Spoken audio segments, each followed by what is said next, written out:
to try to bridge this to something else.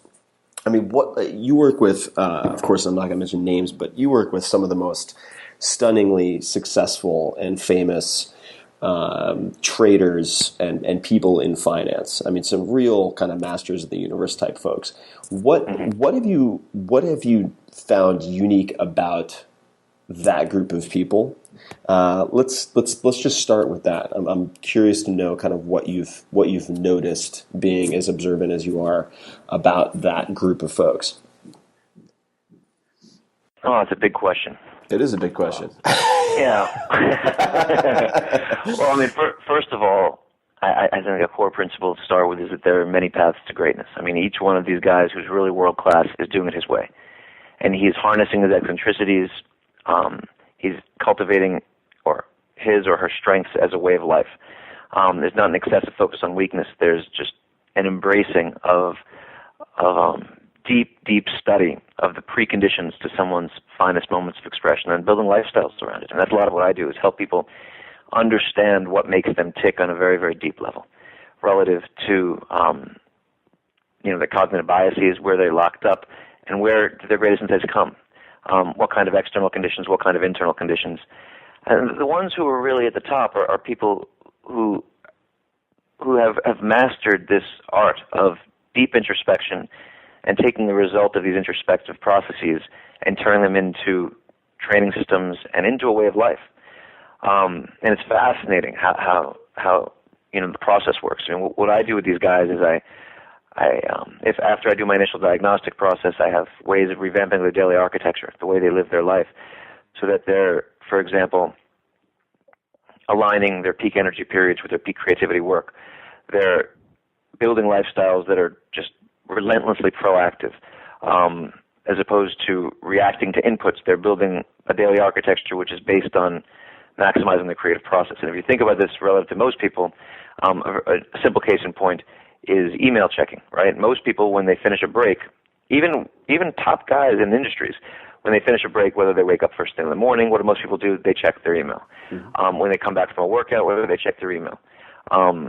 When they come back from lunch, what do they check their email? And so what you see is this: whenever they're coming back from something after a break, they're soaking in inputs, and so they live this reactive lifestyle. Mm-hmm. Their creative process is dominated by external noise as opposed to internal music. Mm-hmm. And a lot of what I work on with guys is creating rhythms in their life that really are based on feeding the unconscious mind, which is the wellspring of creativity, mm-hmm. information, and then tapping it. So, for example, ending the workday with high-quality focus on a certain area of complexity where you could use an insight, and then waking up first thing in the morning, pre-input, and applying your mind to it, journaling on it. Mm-hmm. Not so much to do a big brainstorm, but to tap what you've been working on unconsciously overnight, which, of course, is a principle that Hemingway wrote about when he spoke about the two core principles in his creative writing process were, one, ending the workday with something left to write. Yep. Often mid-sentence, even. Right. So not doing everything he had to do, which most people do because they feel the sense of guilt if they're not working. You and I have discussed this at length. But leaving something left to write and then waking up. And then second principle, release your mind from it. Don't think about it all night. Really let go. Have a glass of wine. Then wake up first thing in the morning and then reapply your mind to it. And it's amazing because you're basically feeding the mind complexity and then tapping that complexity or tapping what you've done with it. And, I mean, this rhythm, the large variation of it is overnight. Then you can do microbursts of it throughout the day, before workouts, pose a question, do a workout, release your mind after workout, return to it, and do a creative burst before you go to the bathroom, before you go to lunch, before anything.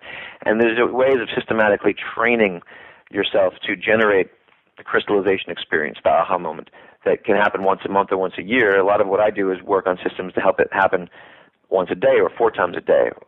And when you're talking about guys who run financial groups of $20 to $30 billion, for example, if they have a huge insight, that can have unbelievable value. Mm-hmm. And so if you can really train people to get systematic about nurturing their creative process, it's unbelievable what can happen. And most of that work relates to getting out of your own way at a very high level.